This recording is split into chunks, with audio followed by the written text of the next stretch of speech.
Yo tout le monde, j'espère que vous allez bien aujourd'hui. Nouvelle série de vidéos qui va concerner le tennis. C'est vrai que sur YouTube il y a quand même très peu de chaînes sur lesquelles on peut parler de ce noble sport. Et pour ceux qui suivent mes live Twitch, vous le savez, je suis un grand passionné de tennis. Alors aujourd'hui, avec cette nouvelle série de vidéos, l'objectif sera de présenter des joueurs ou des joueuses que j'apprécie particulièrement, en revenant quelques années en arrière depuis leur parcours en junior, leur arrivée sur le circuit professionnel, les premières victoires dans les divers tournoi, le style de jeu, des statistiques importantes, des faits marquants dans la carrière du joueur ou de la joueuse. Bref, quoi qu'il arrive, vous devez à la fin de la vidéo connaître sur le bout des doigts le joueur ou la joueuse que je viens tout juste de présenter. Et pour ce premier numéro, à l'approche d'une échéance ultra importante qu'est l'Australian Open, on va parler de l'un de mes chouchous du circuit depuis des années. Il s'agit d'Andrei Roublev. Andrei Roublev est un joueur russe, né le 20 octobre 1997 à Moscou, mesurant 1m88, il est professionnel depuis 2014. Il fait partie des grands espoirs du tennis russe dans une nouvelle génération exceptionnelle, aux côtés notamment de Daniil Medvedev ou encore de Karen Khachanov. Il est également considéré comme l'un des plus grands espoirs du tennis mondial dans une nouvelle génération dorée avec des joueurs comme Alexander Zverev, Dominic Thiem, Stefanos Tsitsipas, Denis Shapovalov ou encore Alex de Minaur. Une longue liste à laquelle il manque des noms, mais qui confirme, quoi qu'il arrive, l'énorme potentiel d'Andrei Roublev. Dès son plus jeune âge, Andrei Roublev se passionne pour le tennis. Sa mère va même déclarer que dès l'âge de 2 ans, il ne s'intéressait plus aux jouets traditionnels d'un enfant, mais n'avait d'yeux que pour sa raquette et pour ses balles. Alors un enfant attiré par le tennis dès l'âge de 2 ans avec une mère, Marina Marenko, professeure de tennis d'expérience puisqu'elle a notamment entraîné des joueuses comme Anna Kournikova, ex numéro 1 mondiale en double et ex numéro 8 mondial en simple, et un père ancien boxeur dont il a hérité son fort caractère et sa culture de la gagne. Andrei Roublev est l'exemple parfait d'un jeune qui va être modelé pour devenir une véritable machine à gagner. En 2011, il participe au célèbre tournoi des Petits As à Tarbes où les meilleurs jeunes joueurs du monde viennent s'affronter pour remporter le titre mondial des moins de 14 ans. On retrouve d'ailleurs dans ce tableau des noms aujourd'hui connus et ancrés dans le top 100 mondial avec la présence de Frances Tiafoe, Hubert Hurkacz, Alexander Bublik, Jaume Mugnard ou encore Alexander Zverev. À l'image de certains grands noms du tennis comme Roger Federer ou encore Novak Djokovic, Roublev n'a pas brillé lors de ce tournoi puisqu'il s'incline dès le second tour contre le modeste Australien Jake Delany qui à ce jour a atteint la 769e place mondiale à son maximum. Une édition des Petits As qui ne restera pas gravée dans les annales pour le joueur russe puisqu'il s'inclinera également dès le second tour du tournoi de double dans une paire qui ferait pourtant saliver le tennis mondial actuel puisqu'il était associé à Alexander Zverev.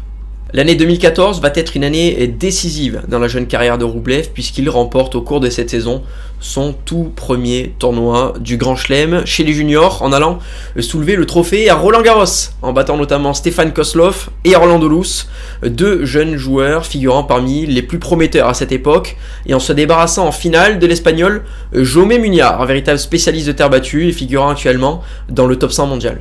Cette même année va remporter 2 médailles lors des Jeux Olympiques de la jeunesse à Nankin en Chine, une médaille de bronze en simple remportée face au japonais Yamazaki dans un tournoi remporté par Kamil Maïchak où on retrouve encore Orlando Luz en finale. En double, il va être associé à Karen Khachanov avec lequel il va former un duo explosif. Malheureusement, et encore une fois, il s'incline face à la paire brésilienne d'Orlando Luz et de Marcelo Zorman.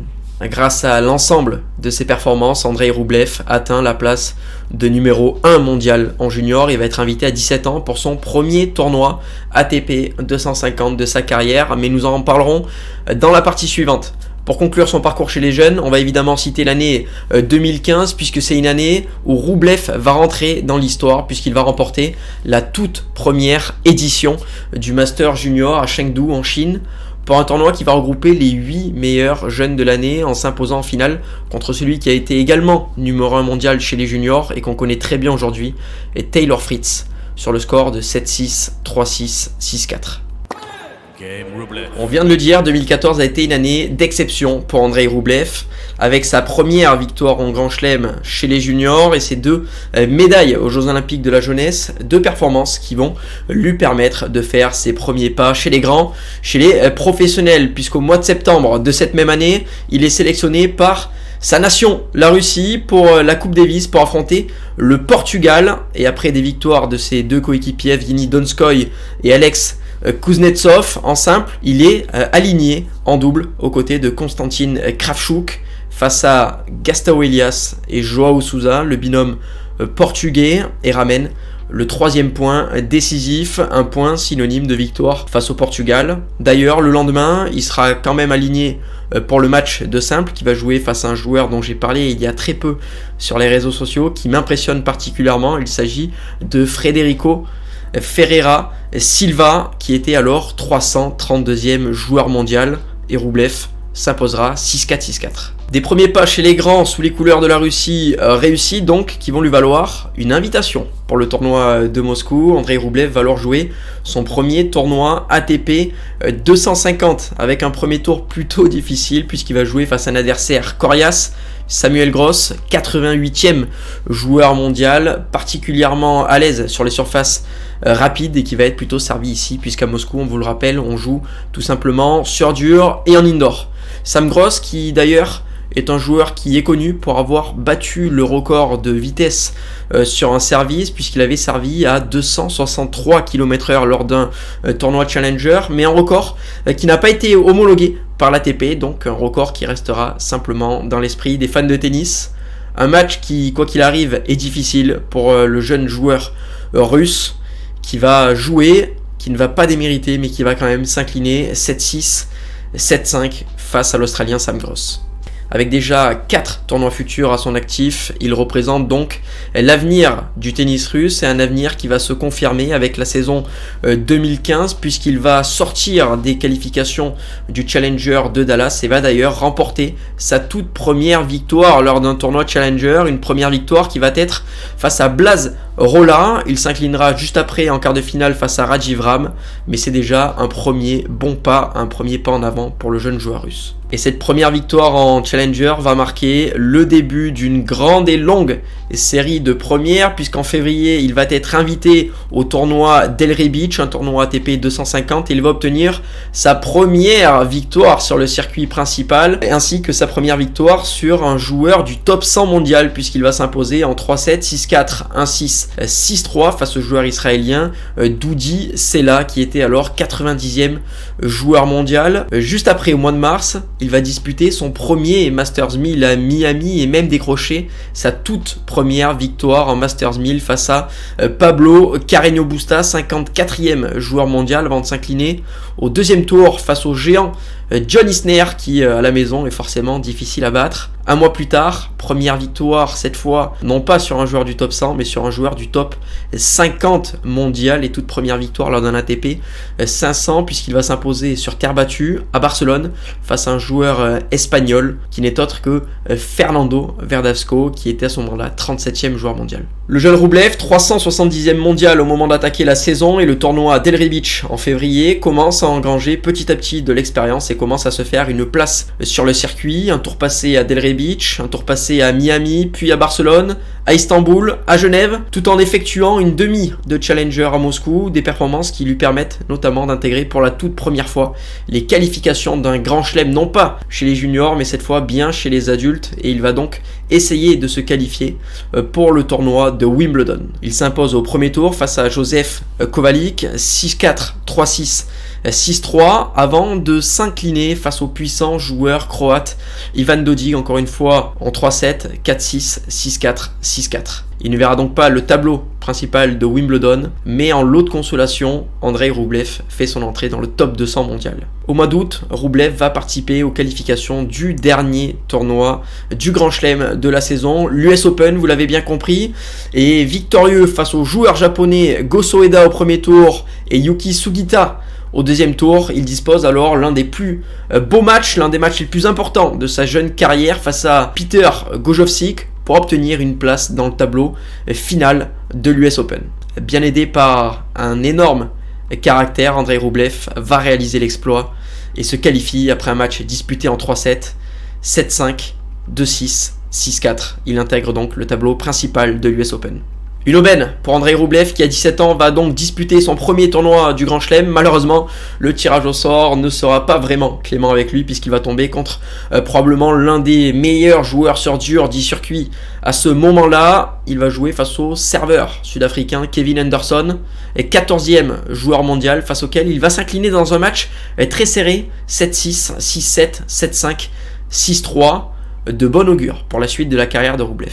Dès le mois de janvier 2016, nouvelle saison, tournoi à Chennai, deuxième tour, et pour la première fois, Roublev va jouer un adversaire du top 10 mondial puisqu'il va jouer le 4e mondial, Stanislas Wawrinka. L'occasion pour lui de se tester face au plus gros du circuit et surtout de profiter d'un bon coup de projecteur sur sa jeune carrière. Malheureusement pour lui, il s'inclinera 6-3, 6-2.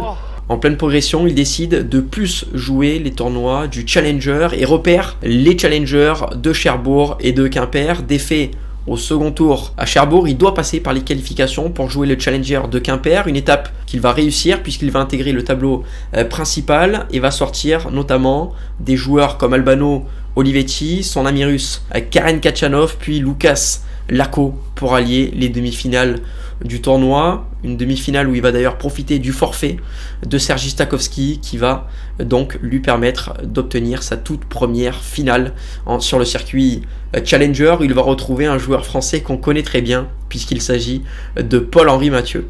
Un set et un break de retard ne sont pas suffisants pour décourager la teigne russe qui va finalement s'imposer 6-7, 6-4, 6-4 et va donc remporter son premier titre sur le circuit Challenger. Il va clôturer sa saison notamment par une autre finale sur un autre Challenger à Muron-le-Captif face à Julien Benneteau. Cette fois, il ne va pas s'imposer mais il va s'incliner en 3-7. Après donc ces quelques années de formation, 2017 va être une année décisive dans la progression du russe. Il va donc disputer et sortir des qualifications de l'Open d'Australie pour décrocher sa toute première victoire en Grand Chelem face à Yen Sun Lu, 60e joueur mondial sur le score de 4-6, 6-3, 7-6, 6-3 et une victoire qui va encore une fois lui offrir un grand coup de projecteur puisqu'au second tour il va affronter le numéro 1 mondial, Andy Murray. Il va s'incliner lourdement 6-3, 6-0, 6-2.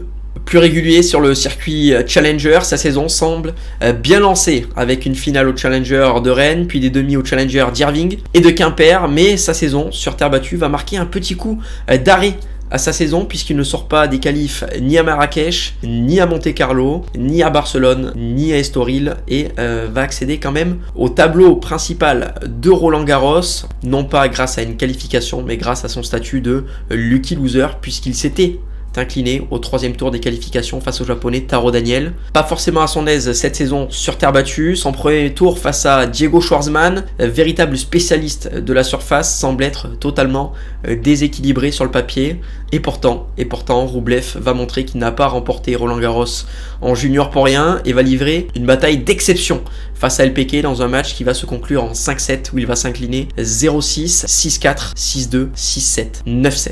Des matchs en 5-7 qu'il va décidément enchaîner puisque son premier tour à Wimbledon est une victoire en 5-7 face au joueur italien Stefano Travaglia et son deuxième tour à Wimbledon va être cette fois une défaite encore une fois en 5-7 face à Albert Ramos. Au sorti de sa saison sur gazon, Roublev va donc mettre les pieds pour la première fois dans le top 100 mondial.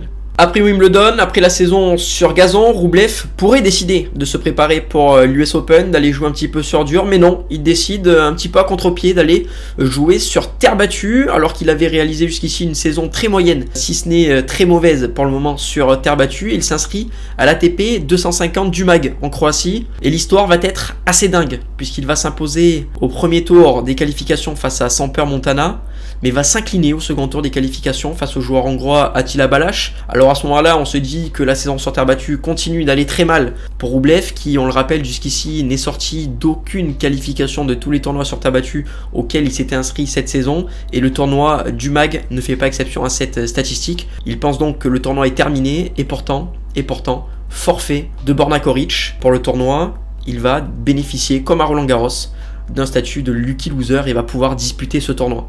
Alors un tournoi quand même assez relevé avec David Goffin en tête de série numéro 1, Gaël Monfils en tête de série numéro 2. Roublev ne va pas partir favori, d'autant plus qu'il va jouer uniquement des spécialistes de terre battue quasiment tout le tournoi, avec un premier tour face à Carlos Berlocq où il va s'imposer quand même facilement 6-2, 6-4. Au second tour, il va retrouver un autre spécialiste de terre battue, Andrei Martin, un match dans lequel il va encore une fois s'imposer et rejoindre Fabio Fognini en quart de finale dans un match qui va être accroché où Roublev va encore faire parler son mental une fois de plus avec une victoire au tie-break dans le troisième set. Face à Ivan Dodig, pas franchement spécialiste du terre battue, la demi-finale semble quand même plus accessible et il va faire parler sa fraîcheur physique face au joueur croate qui revenait seulement de blessures et finalement face à Ivan Dodig qui n'est franchement pas un spécialiste de terre battue, qui revient d'une longue blessure et qui bénéficie d'une wildcard pour venir disputer ce tournoi, Roublev a quand même ses chances de décrocher une première finale dans un tournoi ATP 250 et il va le faire. Il va s'imposer grâce à sa fraîcheur physique 7-6, 6-1. Il va donc rallier pour la première fois la finale d'un ATP 250 et ça va se passer à Umag en Croatie. Sans aucune pression sur les épaules, il va s'imposer 6-4, 6-2 face à Paolo Lorenzi et va décrocher son tout premier titre sur le circuit ATP. Il va faire coup double même puisqu'il va accéder au top 50 mondial. On se dit alors que la machine Roublev est lancée et qu'elle sera inarrêtable. Une chose qui va être confirmée dans les semaines à venir puisqu'il va notamment atteindre les quarts de finale de l'US Open, tournoi du Grand Chelem, en sortant notamment Grigor Dimitrov, alors 9e joueur mondial, contre lequel il va remporter sa première victoire sur un joueur du top 10 mondial, ou encore David Goffin qui lui était tête de série numéro 9. Néanmoins, son parcours va s'arrêter face à la machine Rafael Nadal, son idole de jeunesse. On voit d'ailleurs qu'il s'habillait comme lui quand il était jeune, et également numéro 1 mondial. Roublev va être un petit peu juste et va prendre une véritable leçon pour s'incliner 6-1, 6-2, 6-2. Fort d'une saison exceptionnelle, il va se qualifier, décrocher son billet pour la toute première édition d'un nouveau tournoi qui s'appelle l'ATP Next Gen Finals, un tournoi qui se déroule à Milan et qui va réunir les 8 meilleurs jeunes joueurs de moins de 22 ans de la saison. Alors vous vous en rappelez peut-être, tout à l'heure dans la jeunesse, j'ai parlé que Roublev avait gagné le tout premier Master en junior en 2015 face à Taylor Fritz. Il était rentré dans l'histoire et là le voilà qui va disputer le tout premier Masters des moins de 22 ans. Est-ce que l'avenir va être aussi clément avec lui et lui offrir une victoire? On va le savoir dès maintenant puisqu'il va sortir second de la poule en s'imposant face à Gianluigi Quinzi et Denis Shapovalov, mais il va quand même perdre un match face à Yeon Chung. Il va donc se qualifier pour les demi-finales où il va éliminer Borna Koric avant de retomber en finale face à Chung. Il va s'incliner de nouveau 3-4, 4-3, 4-2, 4-2. Après une telle saison, difficile de se cacher pour le jeune joueur russe, désormais dans les 40 meilleurs joueurs mondiaux, d'autant plus qu'il va débuter sa saison 2018 avec une finale à Doha où il va s'incliner face à Gaël Monfils sur le score de 6-2, 6-3, un enchaînement qui définitivement est bon depuis plusieurs mois pour Andrei Roublev, sauf que son corps commence pour la première fois de sa carrière à le trahir, un enchaînement de défaites en début de saison où il n'y arrive plus jusqu'au Masters de Miami où il va en ressortir même avec une blessure au dos. Une blessure au dos qui va donc l'éloigner des cours pendant 3 mois et un retour qui va être très difficile où les premiers tours continuent de s'enchaîner. On peut même parler d'une première crise du côté de Roublev qui définitivement n'y arrive plus. Malgré tout, il va arriver à se qualifier pour la finale des Next Gen Finals à Milan, comme la saison passée qui regroupe les 8 meilleurs joueurs de moins de 22 ans. Il va même obtenir une demi-finale face à Stefanos Tsitsipas, mais encore une fois, il n'arrive pas à gagner ce tournoi, une saison qui définitivement ne restera pas gravée dans l'histoire et dans la carrière d'Andrei Roublev. Il va même chuter au classement et s'enfoncer un petit peu plus dans cette crise, en perdant notamment au premier tour de l'Open d'Australie pour finalement sortir du top 100 mondial et atterrir au 115e rang. Une première partie de saison 2019 complètement raté donc, avec un premier tour à l'Open d'Australie où il est sorti d'entrée, une petite finale de Challenger à se mettre sous la dent. Derrière, il va être à l'arrêt pendant 1 mois et demi où il va rater Roland Garros. Et il va même perdre au second tour de Wimbledon face à Sam Querrey. On rappelle qu'il avait fait quart de finale au dernier US Open, il était en pleine progression, puis derrière premier tour à l'Open d'Australie, non participation à Roland Garros, et puis deuxième tour à Wimbledon. On se dit que c'est la crise définitive du côté de Roublev, et puis c'est le déclic. On est alors en juillet 2019 au tournoi d'Hambourg et comme un signe du destin, comme pour son premier titre ATP, Roublev s'aligne sur terre battue. Il va y décrocher donc sa première finale sur un tournoi ATP 500 en y sortant encore une fois que des spécialistes de terre battue avec Christian Garin, tête de série numéro 8 du tournoi, Casper Ruud également, le joueur norvégien très à l'aise sur terre battue et surtout Dominic Thiem pour y décrocher sa première victoire sur un membre du top 5 mondial, l'Autrichien étant à ce moment-là la 4e place mondiale. Il va s'imposer dans ce match-là 7-6.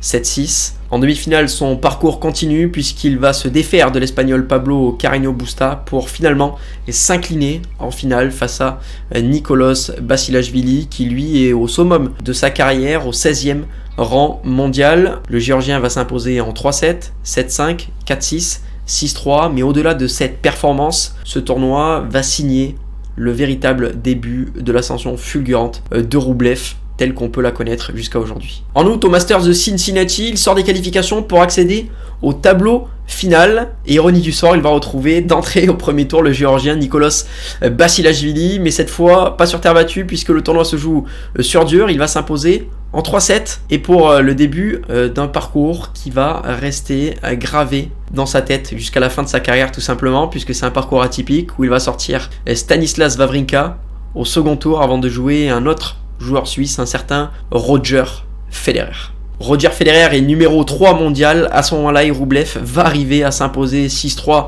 et 6-4 et démontre qu'il a désormais les capacités, le jeu et le mental pour s'imposer face aux tout meilleurs joueurs du circuit. On s'en rappelle, des défaites plutôt sèches face à Wawrinka, face à Rafael Nadal, face à Andy Murray.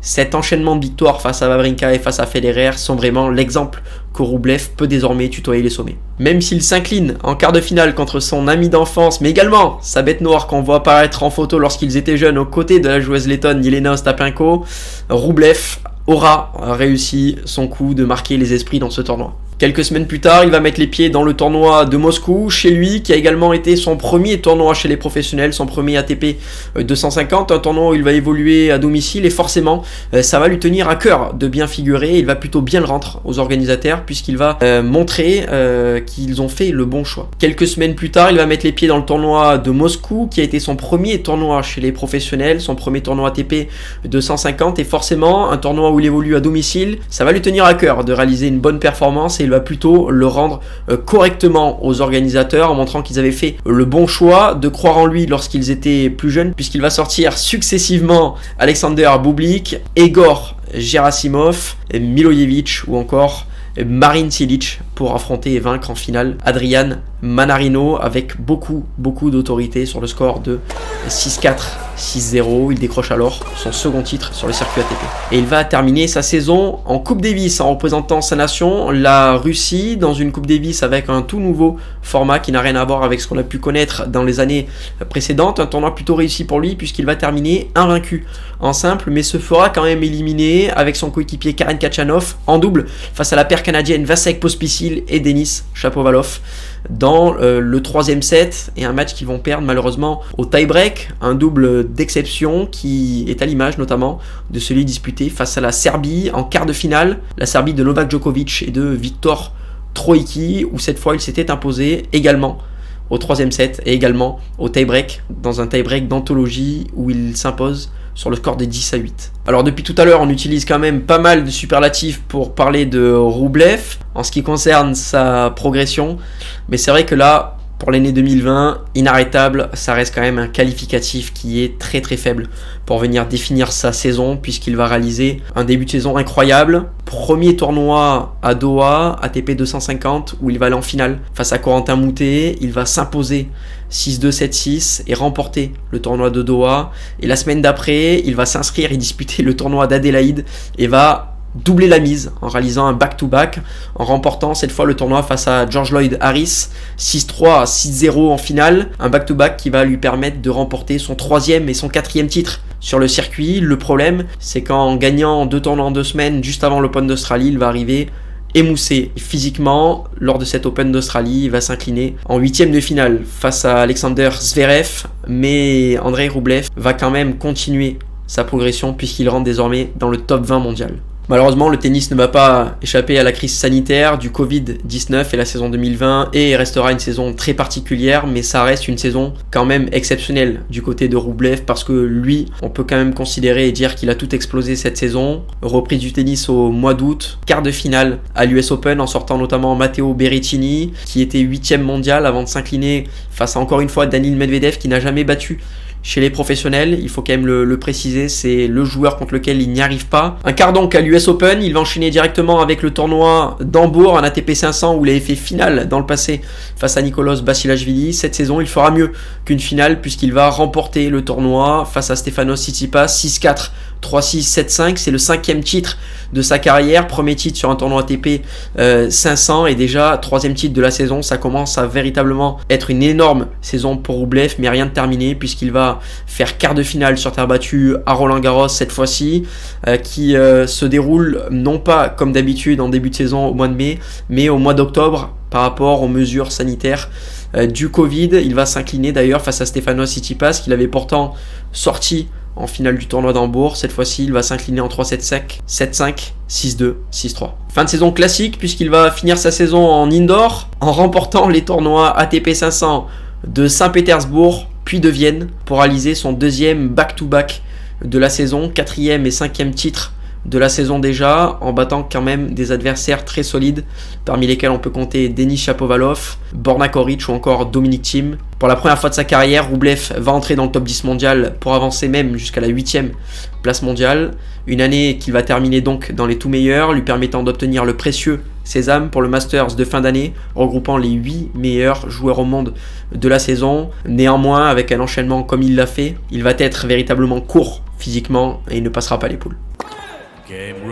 Andrei Roublev fait partie d'une nouvelle génération de jeunes joueurs considérés comme des frappeurs, à l'image de Félix Auger-Aliassime ou de Denis Shapovalov chez les hommes. Chez les femmes, on a des profils un petit peu similaires avec Amanda Anisimova ou Veronika Kudermetova, un tennis qui ne va pas plaire à tout le monde puisque c'est un tennis où on frappe très fort avec une prise de risque maximale. Roublev donc 1m88, gros frappeur, un coup droit avec lequel il va frapper la majeure partie du temps à plat, c'est peut-être l'un des plus gros coups droits à l'heure actuelle du circuit, un revers sur lequel il a beaucoup progressé, sur lequel il est capable de jouer en rythme et en cadence, sans oublier évidemment sa qualité de première balle, son service sur lequel il a énormément progressé, mais on aura l'occasion de le voir juste après avec les statistiques. Roublev donc a un jeu qui progresse au fil des années, il a su désormais se faire une place dans le top 10 mondial, dispose d'un jeu de plus en plus solide avec même sa couverture de terrain et son mental qui sont également des qualités aujourd'hui, sans véritable point faible, si ce n'est dans le passé sa qualité de deuxième balle, une chose qu'il a quand même pas mal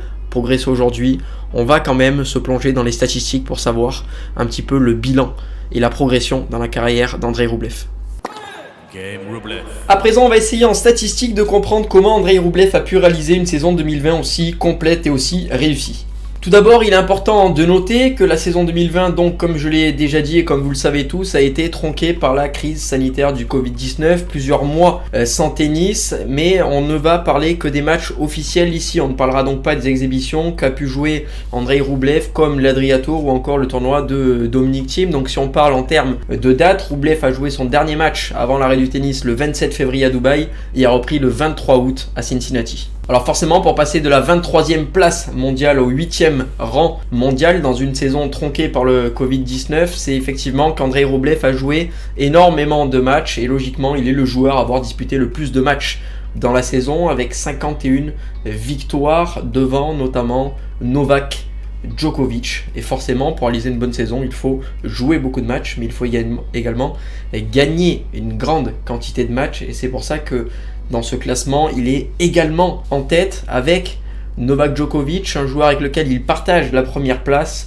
Et même s'il a joué plus de matchs que le joueur serbe, partager cette première place est quand même gage de qualité. Si on parle en termes de pourcentage à présent, 41 victoires pour 51 rencontres, de la quantité et de la qualité pour tutoyer les 80% de victoires, juste derrière la légende Novak Djokovic, mais devant, en termes de statistiques, des joueurs qui ont marqué cette saison, comme Rafael Nadal, comme Daniil Medvedev ou encore comme Dominic Thiem. Alors effectivement, on va parler statistiques pures Maintenant, pour les férus de stats, quelques chiffres balancés par-ci par-là. Andrei Roublev, c'est 137 disputés cette saison pour 94 sets remportés. Un total de 1255 jeux disputés avec 719 jeux gagnés. Et logiquement, c'est donc le joueur qui a disputé le plus de points sur le circuit, mais également qui a remporté le plus de points sur le circuit. Alors des chiffres qui certes sont plutôt flatteurs pour Roublev qui réalise une excellente saison, mais si on devait avoir un côté critique, ce seraient des chiffres qui peuvent faire s'hérisser les poils aux plus grands stratèges du circuit. Pourquoi? Parce que Roublev finalement cette saison, si on a envie d'être taquin, si on a envie d'être sévère, c'est un 8e de finale à l'Open d'Australie. Mais avant l'Open d'Australie, il remporte le tournoi de Doha et il remporte le tournoi d'Adélaïde. Et pour cela, il arrive complètement cramé au tournoi australien, au tournoi du Grand Chelem, et il perd face à Zverev. Si on va quelques mois plus tard et qu'on parle de notre Grand Chelem, qu'on parle de Roland Garros, la semaine d'avant Roland Garros, que fait Andrei Roublev? Il gagne le tournoi d'Hambourg, un tournoi ATP 500. Et si on continue à regarder les échéances importantes du joueur russe et qu'on parle du Masters de Londres de fin d'année, parmi lesquels il est qualifié avec les 8 meilleurs joueurs au monde sur la saison 2020, que fait-il avant ce Masters? Il remporte le tournoi de Saint-Pétersbourg et il remporte en back-to-back le tournoi de Vienne. Vous l'avez compris, vous avez compris où je veux en venir. Roublev aujourd'hui, dans la gestion de ses matchs et dans la gestion de son calendrier, n'est pas parfait. C'est un joueur qui, de par son mental et de par sa haine de la victoire, souhaite remporter chacune de ses rencontres, chacun de ces tournois. Le problème étant qu'un joueur qui ne tanque pas, c'est-à-dire qui ne vient pas sur le terrain, pas forcément pour gagner, mais plutôt pour sortir le plus rapidement du tournoi. Un joueur qui ne tanque pas est un joueur qui brille donc dans les tournois moins prestigieux, qui va arriver en étant diminué physiquement sur les grands chelems. C'est un point sur lequel Roublev va devoir progresser à l'avenir, mais c'est également un point, également une raison pour laquelle on apprécie particulièrement Roublev, c'est parce que c'est un joueur qui se donne à 100% à chacune de ses rencontres. Alors effectivement, en termes de bilan comptable, Roublev domine beaucoup de ses classements, mais comment a-t-il fait du jour au lendemain pour remporter autant de matchs? Eh bien, on va s'approcher d'une statistique qui particulièrement va m'intéresser ou m'a intéressé quand j'ai regardé en préparant cette vidéo. Et on va parler du service d'Andrei Roublev, puisque sur la saison 2020, Roublev n'est autre que le 3e joueur au monde à avoir servi le plus d'ace, là où en 2019 il n'était que le 28e joueur mondial. Alors nécessairement il a joué beaucoup de matchs, donc il est plus exposé à mettre un nombre d'ace conséquent qu'un joueur qui a joué 20 ou 30 matchs de moins qu'Andrei Roublev. Donc si on parle en termes de pourcentage d'ace, on le retrouve à la 21e place avec un bilan d'11%. Mais lorsqu'on regarde de plus près ce bilan de 11% d'ace, eh bien on se rend compte que Roublev a énormément progressé sur son premier service, puisqu'il était en 2019 non pas au 21e rang mais au 58e rang, et non pas avec 11% mais bel et bien avec 8,36% d'ace. Et si on va même un petit peu plus loin, en 2018, on se rend compte que Roublev était à la 86e place mondiale avec non pas 11% ni 8% mais bel et bien avec 6,68% d'ace. Alors forcément, une grosse progression de Roublev sur sa première balle, puisqu'il est également à 79% de points remportés derrière sa première balle. Il a également progressé sur sa seconde balle, qui était peut-être son talon d'Achille dans le passé. Désormais, il est à 54% de points remportés sur seconde, des statistiques où il est devant notamment des joueurs comme Roger Federer ou Novak Djokovic. Pour conclure, on va laisser ses propres services de côté, mais on va parler de sa capacité à retourner des services, puisque là aussi, il fait partie des tout meilleurs des circuits. Il est à 40% de points gagnés sur retour de service, c'est un pourcentage sur lequel il est très très bien classé, une statistique où il pourrait même être mieux classé si on prend avec des pincettes des statistiques pour des joueurs comme Hugo Gaston ou pour Pedro Martinez Portero, qui eux n'ont leur stats compté que pour le très peu de matchs qu'ils ont effectués sur le circuit principal, mais qui n'ont pas un échantillon de matchs suffisamment important pour qu'on puisse véritablement considérer leur classement comme étant leur vrai classement.